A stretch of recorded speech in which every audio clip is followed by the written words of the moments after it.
성전을 찾으신 여러분 모두를 주님의 이름으로 환영합니다.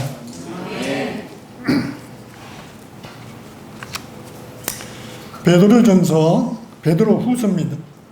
베드로후서 3장 8절로부터 있는 말씀을 보겠습니다. 사랑하는 자들아, 주께는 하루가 천년 같고 천년이 하루 같은 이 한 가지를 잊지 말라. 주의 약속은 어떤 이에 더디다고 생각하는 것 같이 더딘 것이 아니라 오직 너희를 대하여 오래 참으사 아무도 멸망치 않고 다 회개하기에 이르기를 원하시느니라. 그러나 주의 날이 도적같이 오리니 그날에는 하늘이 큰 소리로 떠나가고 체질이 뜨거운 불에 풀어지고 땅과 그 중에 있는 모든 일이 드러나리로다. 이 모든 일이 이렇게 풀어지리니 너희가 어떠한 사람이 되어야 마땅하뇨? 거룩한 행실과 경건함으로 주의 날이 임하기를 바라보고 간절히 사모하라. 그날에 하늘이 불에 타서 풀어지고 체질이 뜨거운 불에 녹아지려니와 우리는 그의 약속대로 의에 거하는 바 새 하늘과 새 땅을 바라보도다. 그러므로 사랑하는 자들아, 너희가 이것을 바라보나니 주 앞에서 점도 없고 흠도 없이 평강 가운데 나타나기를 힘써라. 아멘.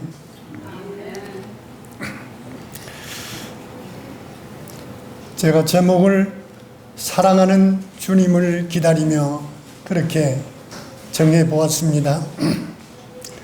아침에 우리 방송반에 있는 박기조 집사님에게 전화를 하면서 오늘 제목을 사랑하는 주님을 기다리며 이렇게 전화를 드리는데 갑자기 눈물이 핑 돌아요. 이게 웬 감정이지? 가만히 생각을 해보니까 사단이 제게 그런 도전을 하는 거예요. 야, 너 정말 예수님 사랑하니? 너 정말 예수님을 사랑하니? 너 정말 예수님을 기다리냐? 그 질문을 하는데 내가 정말 내가 예수님을 얼마나 사랑하지? 내가 예수님을 얼마나 정말 오매불망 기다리고 있을까? 이런 생각을 하게 되었습니다. 그래서 아니야, 나는 지금 내가 그렇게 사랑을 많이 못하고 있지만은 내가 앞으로 많이 사랑하고 싶어. 내가 지금은 정말 그런 큰 기다림이 없지만 앞으로는 정말 그렇게 좀 기다려보고 싶어. 그런 생각을 하면서 제가 오늘 이 자리에 섰습니다.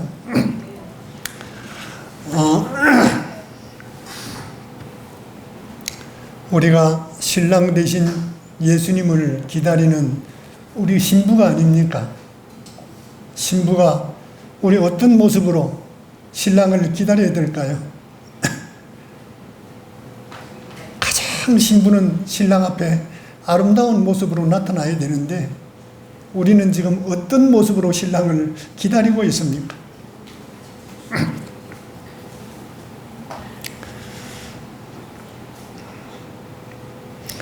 요즘 젊은 사람이나 늙은 사람이나 오래 기다리지 못하죠. 고무신 거꾸로 신는다는 얘기 들어보셨죠? 오래 참고 기다리질 못해요. 참 안타까운 일이죠. 그런데 여러분, 예수님이 지금 2000년이 지난데도 지금 안 오세요. 고무신 12번도 거꾸로 신어야 되는 거 아니에요, 이거?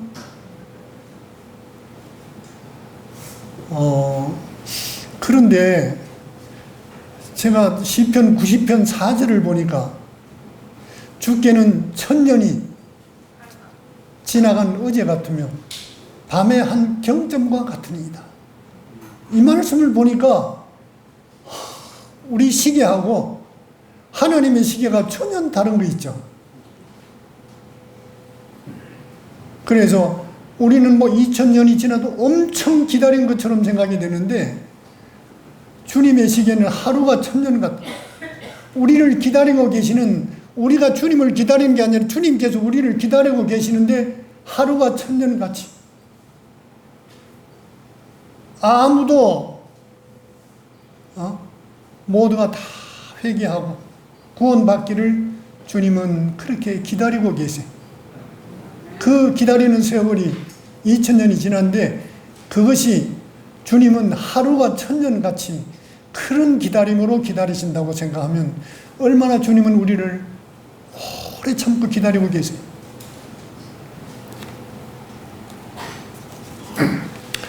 저희 아버님이 일본에 징용을 다녀오셨어요. 30 초반의 나이에 일본에 징용을 가셨는데 참 그때 일본 징용 간다 그러면 다 죽으러 간다 그랬죠. 전쟁 마당에 일본 사람들이 한국 사람을 개돼지 취급하고 사람 취급을 했습니까? 그 죽음의 사지로 끌려갔는데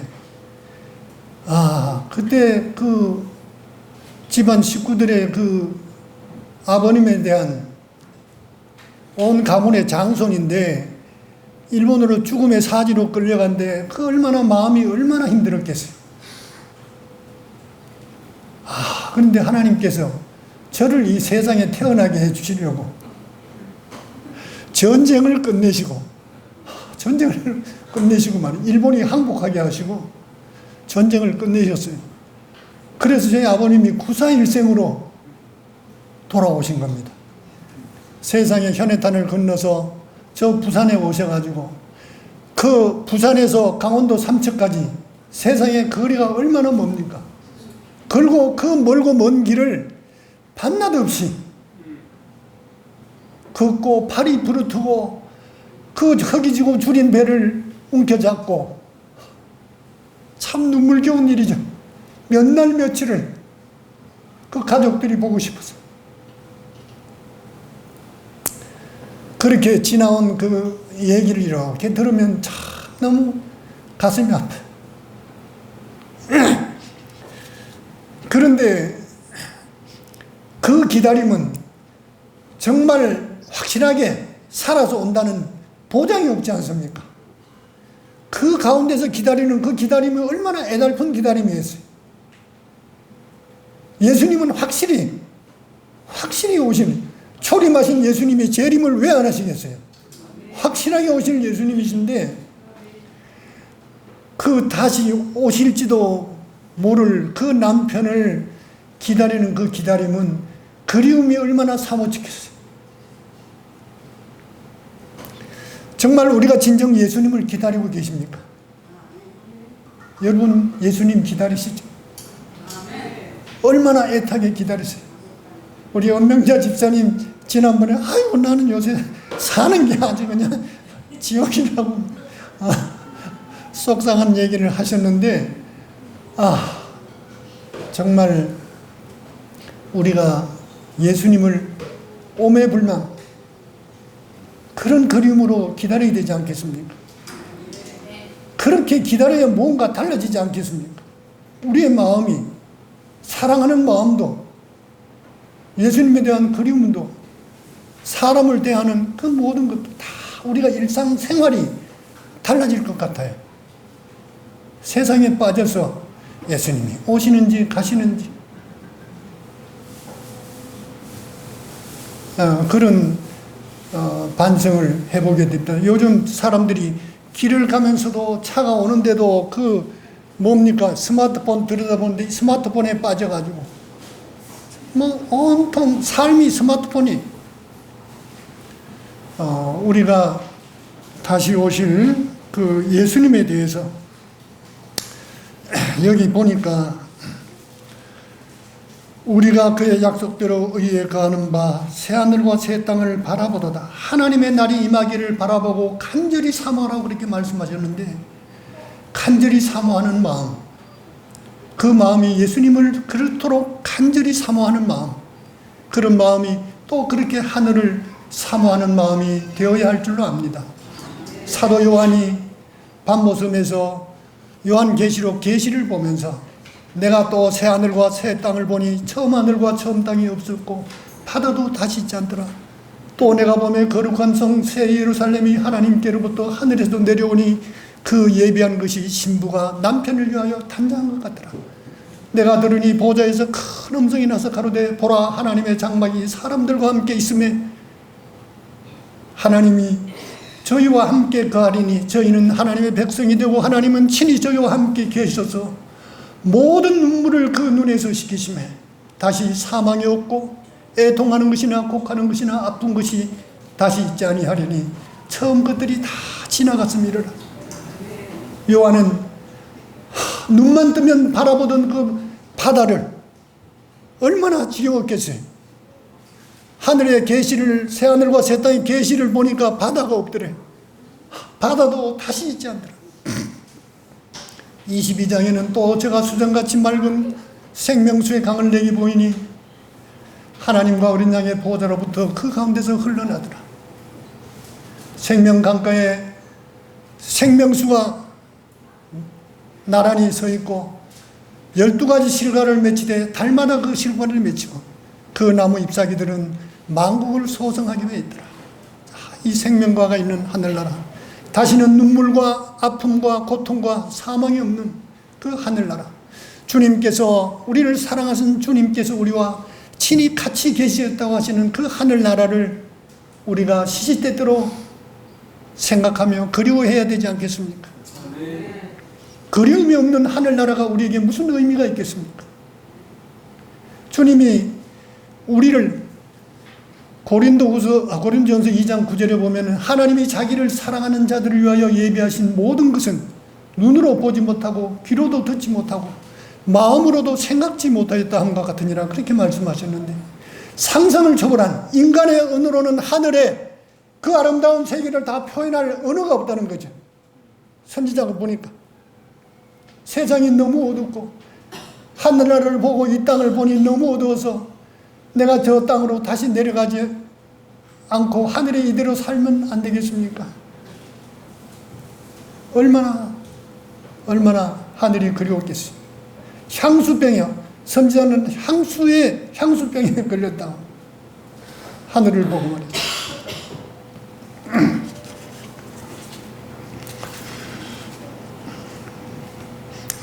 우리가 예수님을 기다린 게 아니고 예수님이 늘 우리를 기다리고 계시는 것 같아요. 정말 예수님. 그런데 왜 예수님이 이렇게 우리를 기다리고 이렇게 다시 오실 재림을 이렇게 미루시고 더디 오시는가, 그런 생각을 해보게 되었습니다. 그러나 예수님께서는 주의 날이 도적같이 오리니, 주의 날이 도적같이 온다고 그렇게 말씀하셨는데, 여러분, 준비하는 사람에게는 밤에 잠 안 자고 딱 지키고 있는 사람은 도둑 맞아요? 안 맞죠?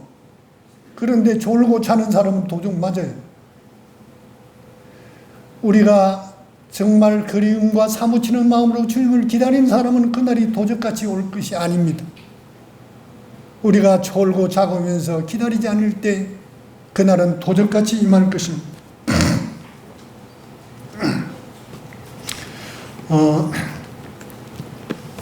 선자의 글에는 이렇게 말씀을 하셨습니다. 그날에 하늘이 큰 소리로 떠나가고 체질이 뜨거운 불에 부러지고 하늘이 경천동지하는 그런 날이 우리에게 임하고 있다는 거죠. 그 날이 얼마나 심각한지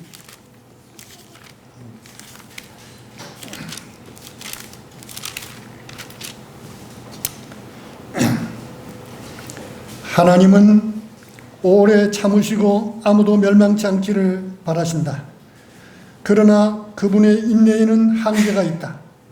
그 한계선을 남몰래 제2의 은혜의 시기는 없다. 한계선을 넘을 때 제2의 은혜의 시기는 없다. 하나님은 노를 바라시고 치료하시지 않고 멸망시키실 것이다.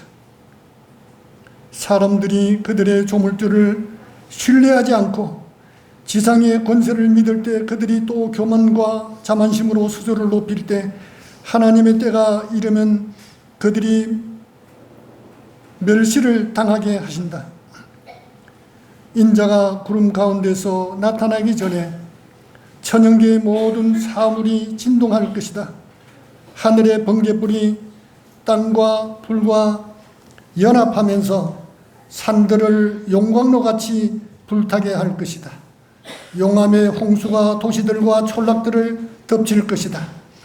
높은 바위들이 지각의 윤기로 인하여 다량으로 바다에 던져져서 물이 부글부글 끓고 이로 인하여 바위들과 흙이 튕겨져 솟구칠 것이다. 어마어마한 지진이 있을 것이며 엄청난 인명의 손실이 있을 것이다. 그러나 대홍수 때 하나님께서 예비하신 방주 속에서 노아를 보존해 주셨던 것과 같이 이 엄청난 재앙의 날에 하나님께서 믿는 자들의 피난처가 되실 것이다. 시편 46편 1절을 보면 하나님은 우리의 피난처시요 힘이시니 환난 중에 만날 큰 도움이시라.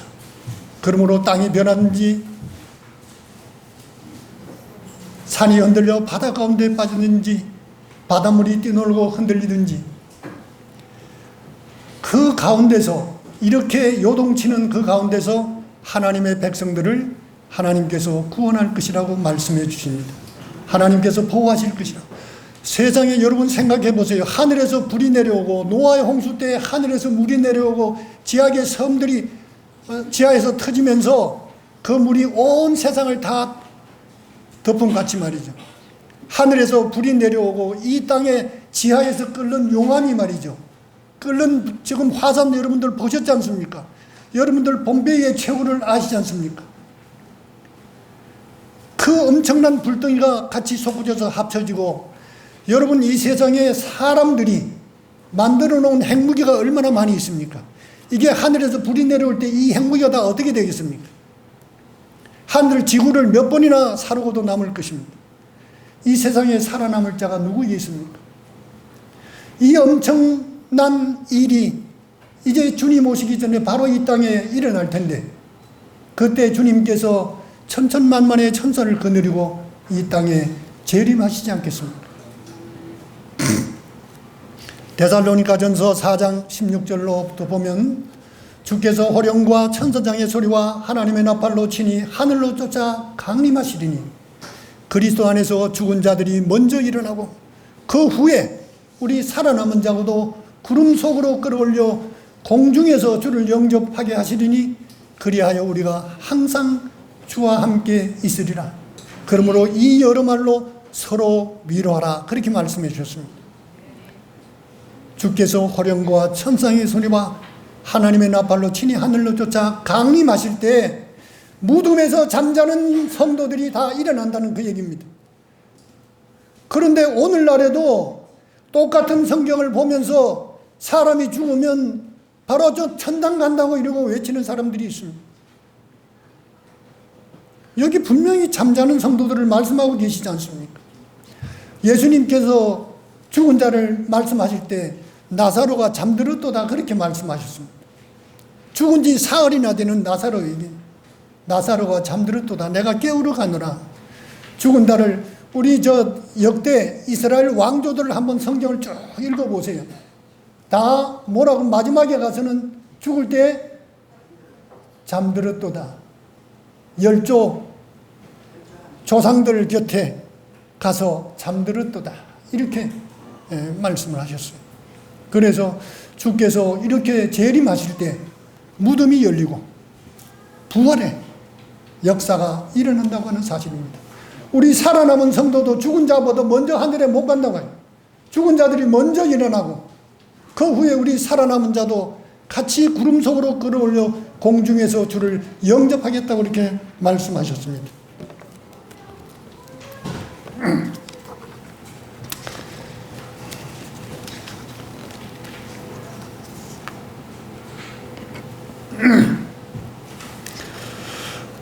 주님께서 결코 드디 오시는 게 아니죠. 데살로니가전서 5장 3절에 보면 저희가 평안하다 안전하다를 그때 잉태된 여자에게 해산 고통이 이름같이 멸망이 호련히 저희에게 이르리니 결단코 피하지 못하리라. 안전하다고 할 그때, 평안하다고 하는 그때 사람들이 정말 살기 좋다 하고 세상에 빠져 있을 때 예수님께서는 오신다고 하는 놀라운 사실입니다. 여기에 보니까 죽은 자들이 먼저 일어나고 해서 이제 부활에 관한 말씀이 나옵니다. 우리에게 부활의 소망이 있다면 우리 믿음 생활에 무슨 의미가 있겠습니까? 고린도전서 15장 16절에 보면 만일 죽은 자가 다시 사는 것이 없으면 그리스도도 다시 사신 것이 없었을 터이요. 그리스도께서 다시 사신 것이 없으면 우리의 믿음도 헛되고 우리가 헛되고 너희가 여전히 죄 가운데 있을 것이요. 또한 그리스도 안에서 잠자는 자도 망하였으니 부활이 없으면 잠자는 자 다 망했죠. 무슨 의미가 있겠지? 망하였으니 만일 우리의 바라는 것이 다만 이생뿐이면 모든 사람 가운데 우리가 더욱 불쌍한 자리라. 그러나 이제 그리스도께서 죽은 자 가운데서 다시 살아 잠자는 자들의 첫 열매가 되셨도다. 사망이 사람으로 말미암았으니 죽은 자의 부활도 사람으로 말미암는도다. 아담 안에서 모든 사람이 죽은 것 같이 그리스도 안에서 모든 사람이 삶을 얻으리라.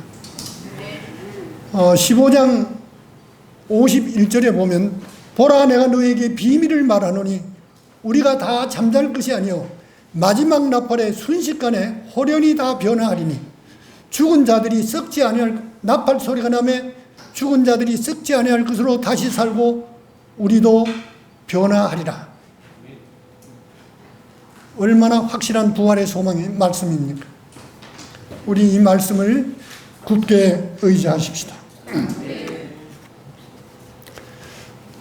사실 전도서 9장 5절에 보면 이 무덤에서 잠자는 게 틀림없어요. 전도서 9장 5절에 보면 무릇 산 자는 죽을 줄 알되 죽은 자는 아무것도 모르며 다시는 상도 받지 못하는 것은 그 이름이 잊어버린 바 됩니다. 그렇게 말씀하셨죠. 또 시편 146편 4절에 보면은 그 호흡이 끊어지면 흙으로 돌아가서 그 도모가 당일에 그 도모가 소멸하리로다. 도모가 뭡니까? 생각하는 것, 계획하는, 기억하는 모든 이 머리, 두뇌 활동이 다 그날 끝나버리고 만다는 것입니다. 그래서 이렇게 우리 죽은 자는 무덤 안에서 그래서 평안히 잠들었다가 주님 오시는 재림하시는 그날에 깨어라 외치는 그 나팔 소리에 호련히 깨어서 공중으로 들림을 받는 그런 놀라운 역사가 있게 되는 것입니다.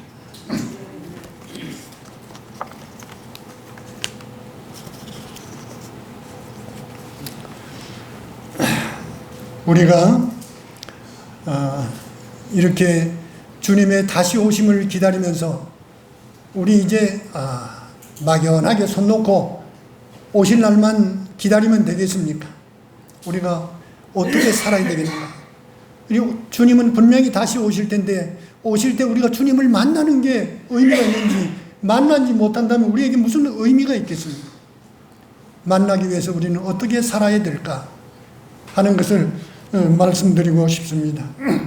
먼저 회개의 삶을 살아야 됩니다. 회개합시다. 주님 만나기 위해서 우리가 죄를 짊어지고 하늘에 갈 사람이 있습니까? 죄를 짊어지면 하나도 하늘에 갈 사람이 없습니다. 죄인을 멸하실 때 하나님께서 사람은 사랑하시지만 죄는 용납하지 못하시거든요. 죄를 내가 버리지 않으면 회개하지 않으면 회개하라 천국이 가까우느니라. 예수님 말씀하셨죠? 회개하라 천국이 가까우느니라. 천국에 갈 사람들은 회개해야 된다는 것이죠.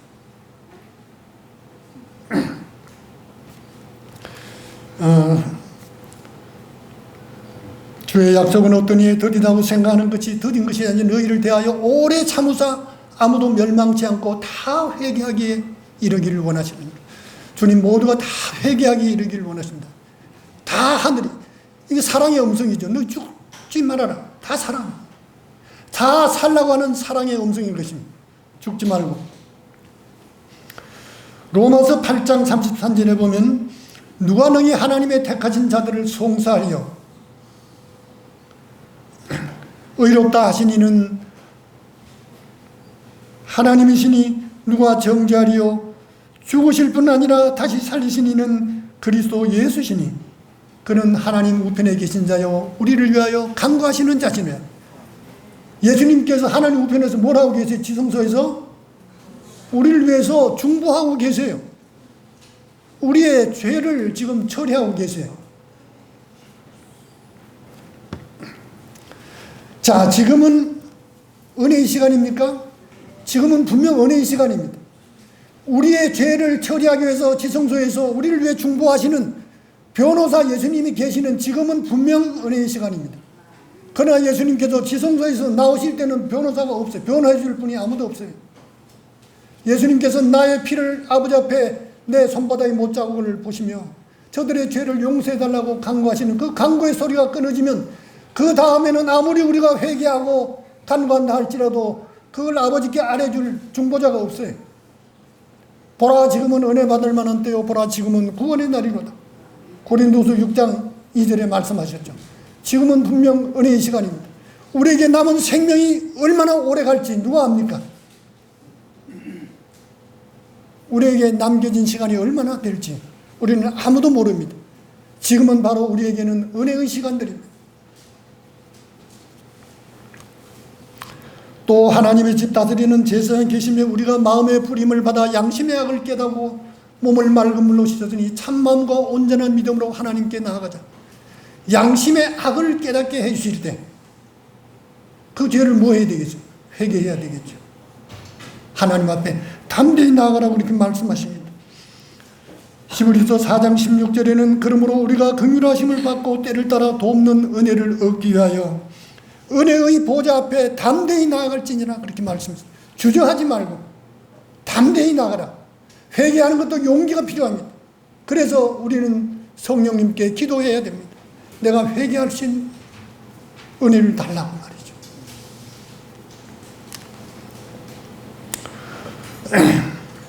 시편 34편 18절에 보면 여호와는 마음이 상한 자에게 가까이 하시고 중심에 통회하는 자를 구원하신다 그렇게 말씀했습니다. 통회하는 자를, 회개하는 자를 구원하신다 그렇게 말씀했습니다. 잠언 28장 13절에는 자기 죄를 숨기는 자는 형통치 못하나 자기 죄를 자복하고 버리는 자는 불쌍히 여김을 받으리라 그렇게 말씀했습니다. 이사야 18장에는 오라 우리가 서로 변론하자 너희 죄가 주홍 같을지라도 눈과 같이 휘어질 것이요 진홍같이 붉을지라도 양털같이 되리라. 이렇게 다 씻어 정하게 해주시겠다 이렇게 말씀하십니다.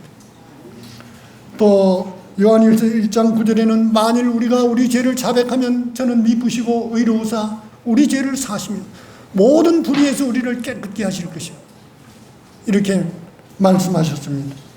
시편 32편 5절에는 내가 이르기를 내 허물을 여호와께 자복하리라 하고 주께 내 죄를 아뢰고 내 죄악을 숨기지 아니하였더니 곧 주께서 내 죄악을 사하셨나이다. 주님 앞에 다 내어놓으면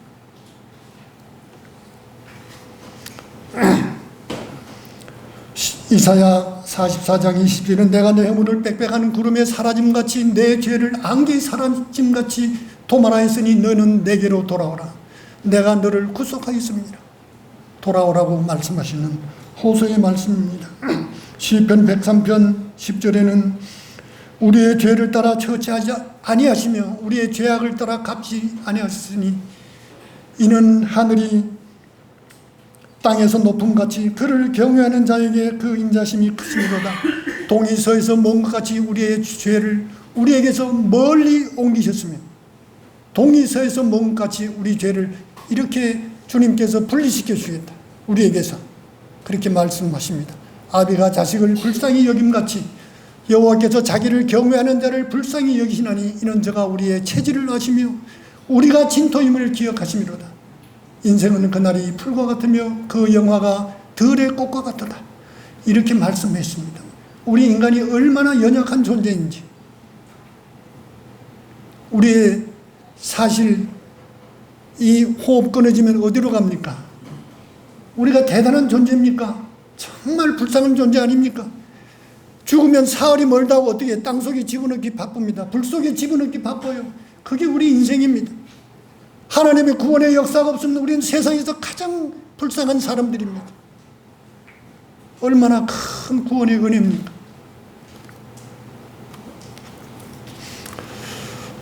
이사야 55장 6절에는 너희는 여호와를 만날 때 찾으라. 가까이 계실 때 그를 부르라. 악인은 그 길을 불의한 자는 그 생각을 버리고 여호와께로 돌아오라. 그리하면 그가 긍휼히 여기시리라. 우리 하나님께로 나오라. 그가 널리 용서하시리라. 긍휼히 여기시고 널리 용서하시겠다. 그렇게 말씀했습니다. 선자의 글에는 그 기도가 아무리 덧없는 기도일지라도, 눈물이 아무리 은밀한 눈물일지라도 주님께서 한 번도 마중 나오지 않는 때가 없다고 하십니다. 그래서 주님께서 내 기도 들어주실까? 내가 참 기도를 제대로 못하고 더듬거리고 내 마음에 정말 괴로워서 흘리는 그 눈물을 주님께서 다 보고 계신다. 우리는 주님 앞에 나아가야 됩니다. 자, 기다리는 삶. 우리가 이제 회개하고 주님께서 날마다 우리 짐을 지시는 주님이시라고 말씀하십니다. 시편 68편 19절에 날마다 우리의 짐을 지시는 주 곧 우리의 구원이신 하나님을 찬송하리로다. 주님 우리 짐을 날마다 져주신다는 겁니다. 우리의 죄짐도 맡겨주시면 주님 다 져주세요. 수고하고 무거운 짐진 자들아 다 내게로 오라. 내가 너희를 쉬게 하리라. 죄짐 지고 괴로워하지 말고 내게로 오라고 말씀하십니다. 인생의 모든 짐 다 가져오라고 말씀하십니다. 주님께서 대신 져주시겠다고 말이죠. 그래서 우리는 이제 주님께 모든 것 다 맡기고 인생의 모든 짐 다 맡기고 이제 기뻐하며 살아야 되겠습니다. 오늘 제가 이 설교하려고 그랬는데 우리 신영순 집사님이 안식일 시간에 이 얘기했어요. 에덴 동산에서 주님께서 에덴 동산을 창조하실 때 그 이마에 내천자 그리고 살라고 창조하신 게 아니거든요. 기쁘게 살라고. 그 히브리어에 아단이라고 하는 그 원어에 그렇게 기쁘다, 즐기다 하던 그런 뜻이 있습니다. 그래서 에덴 동산을 기쁨의 동산이라고 그렇게 합니다. 우리는 백투 에덴, 다 에덴으로 돌아가야 할 사람들입니다. 에덴으로 돌아가야 할 사람이 만날 내 천자 그리다 어느 날 하늘에 가면 이 천자가 확 펴지겠습니까? 지난번에 우리 박난숙 집사님 감사합니다. 제가 교회를 예배 끝나고 나가는데 장로님 얼굴이 환합니다. 이래요. 아유 감사합니다. 그래서 환하게 보여서 감사합니다. 제가 찡그린 얼굴로 나가지 않아서 감사합니다.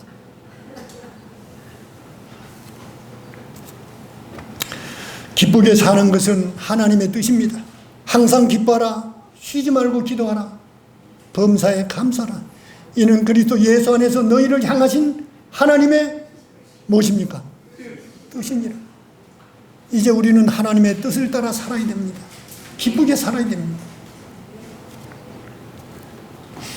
나더러 주여 주여 하는 자마다 다 천국에 들어갈 것이 아니요 다만 하늘에 계신 내 아버지의 뜻대로 사는 사람이 들어갈 것이다. 말씀대로. 그 뜻이 어디 있습니까? 말씀 속에 있지 않습니까? 말씀대로 순종하며 살아가는 그 백성들이 하늘에 가게 될 것입니다. 그 다음 우리는 감사하며 삽시다. 감사하며. 정말 안식일날 오늘은 또 감사헌금을 무슨 저걸로 내야 될까 이런 생각을 하면서 보면 저는 한 주일 산 게 너무너무 감사해요.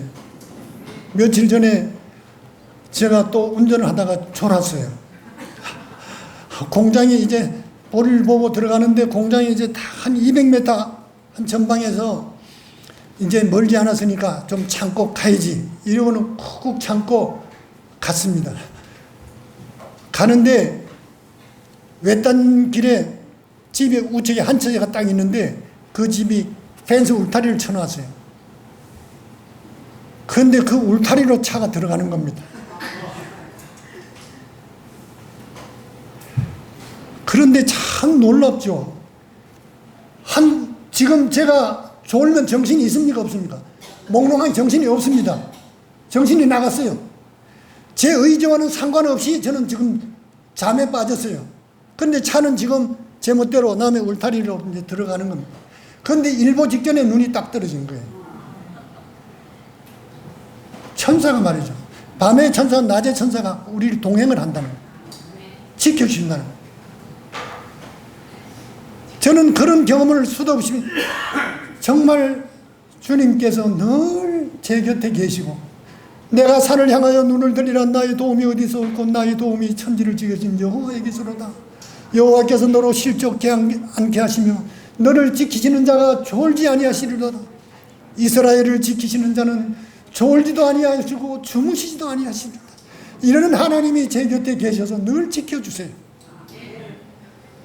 그러니 감사하죠. 예, 우리 감사하며 삽시다. 그 예수님께 문둥병을 고침받은 10 문둥병자 중에서 다 나음을 받았는데 한 사람만 예수님께 돌아와서 사마리아 사람이 와서 예수님께 감사의 인사를 올렸습니다. 9 문둥이는 육신의 질병은 고쳤지만 죄짐은 벗지 못했습니다. 구원함을 받지 못했습니다. 참으로 우리가 이 시대를 살아가면서 죄에서 구원받지 우리를 죄에서 구원하신 그 하나님께 감사를 모르는 신앙은 결코 구원받은 참 신앙의 인왕의 모습이 아닐 것입니다. 참 신앙인의 모습은 정말 매일매일 감사하는 모습으로 그렇게 살아야 할 것입니다. 저는 요즘 회사 일이나 뭐 이렇게 주변의 일들을 이렇게 보면 참 꼬이는 일들이 많아요. 회사 요즘 사정들이 안 좋거든요. 직원들 속색이고 여러 가지 이렇게 어려운 일들이 많은데 이상하게도 그걸 악을 악으로 이렇게 대하게 되질 않고 속색이고 회사에 손해를 많이 끼치고 떠나가는 그 직원이라 할지라도 그 직원을 끌어안고 눈물 흘리고 그 직원을 위해서 기도해주고 좋은 길이 열리라고 더 좋은 곳으로 가라고 그런 마음들. 그래서 참 그런 마음을 주시는 성령 하나님이 너무 감사한 거 있죠. 미움을 미움으로 갚지 않고 악을 악으로 갚지 않고 악을 선으로 대할 수 있는 그런 마음을 주신 하나님이 너무 감사한 거예요. 마지막으로 우리는 소금으로 살아야 됩니다. 너희는 세상의 소금이니 소금이 만일 그 맛을 잃으면 무엇으로 짜게 하리요? 후에는 아무 쓸데없어 다만 밖에 버리고 사람에게 밟힐 뿐이니라. 소금맛, 여러분 소금맛, 짠맛 그 좋은 맛입니까?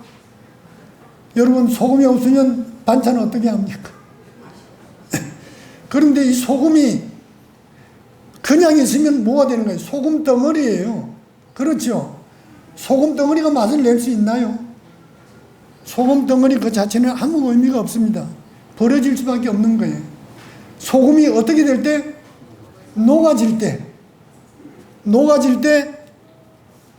맛을 낼 수가 있는 겁니다. 스며들 때 우리가 나 혼자 어떤 데는 그냥 저 산속에 들어가서 조용하게 살면 그냥 세상 편하고 좋을 것 같아요. 혼자 그래 살다가 예수님 오신 날 그냥 혼자 하늘 날아가. 그렇죠. 여러분 우리가 사람들 속에서 뭐가 돼야 돼? 소금이 되라고 하는 얘기는 섞여서 사람들 속에 스며들어서 그 속에서 그리스도의 향기로 맛을 내고 남아지기를 원하세요. 그래서 우리는 정말 이 소금이 녹아진다는 것은 너희 누구든지 나를 따라오려거든 자기를 부인하고 자기 십자가를 지고 나를 쫓을 것이니라 그렇게 말씀하셨죠. 예수님 따라가는 사람은 나를 포기해야 돼요. 내가 사도 바울이 뭐라고 그랬어요? 그렇게 훌륭한 사도 바울이 고린도전서 15장 31절에 보면 나의 사랑을 두고 다는 하노니 나는 날마다 죽노라. 사도 바울이 뭐가 부족해서 나는 날마다 죽노라 그럽니까? 예수님의 향기로 남기 위해서, 그리스도를 세상에 드러내기 위해서 나 자신은 감추어주고, 내가 그리스도와 함께 십자가에 못 박혔나니 그런 적 이제는 내가 산 것이 아니요 오직 내 안에 그리스도께서 사신 것이라. 그리스도께서 살아서 주님이 기뻐하시는 말을 하고 주님이 기뻐하시는 행동을 하고 우리의 삶이 그래야 되지 않겠습니까?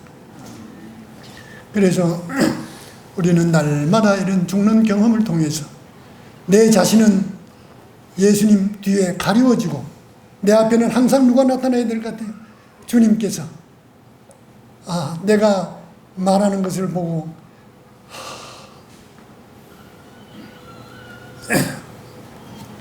예수님이 나를 통해서 예수님을 바라볼 수 있는 그런 삶이 참 마지막 백성들의 진실한 모습이 아니겠습니까?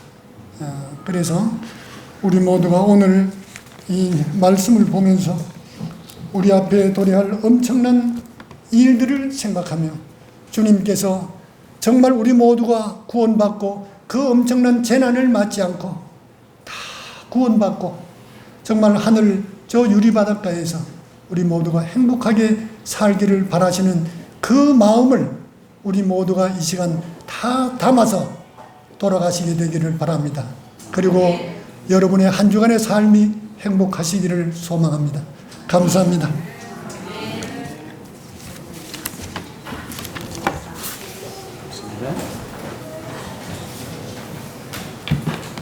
말씀 감사합니다. 우리 다 같이 말씀 생각하시면서 197장 다 같이 일어나셔서 부르시겠습니다. 197장이요.